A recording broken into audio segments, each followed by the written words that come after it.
বিসমিল্লাহির রহমানির রহিম। আসসালামু আলাইকুম।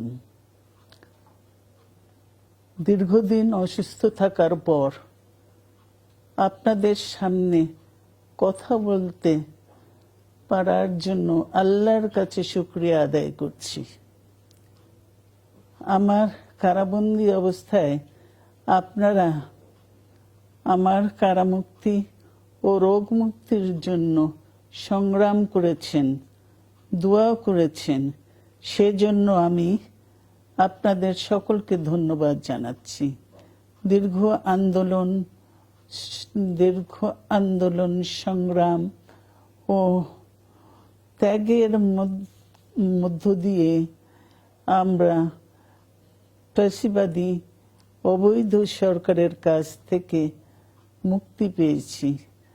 আমি আন্তরিক ধন্যবাদ জানাতে চাই আমাদের বীর সন্তানদের, যারা মরণপণ সংগ্রাম করে এই অসম্ভবকে সম্ভব করেছে।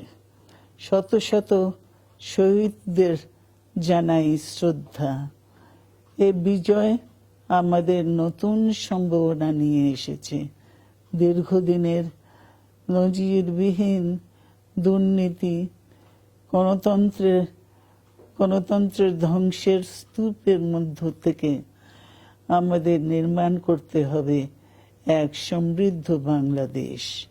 ছাত্র তরুণরাই আমাদের ভবিষ্যৎ।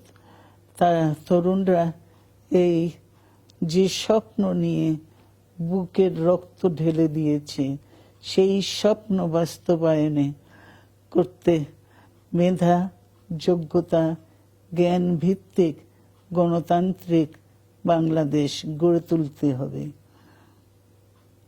শোষণহীন সমৃদ্ধ বাংলাদেশ।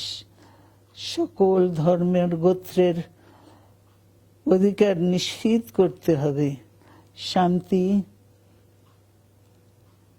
প্রগতি আর সাম্যের ভিত্তিতে আধুনিক বাংলাদেশ নির্মাণে আসুন আমরা তরুণদের হাত শক্তিশালী করি।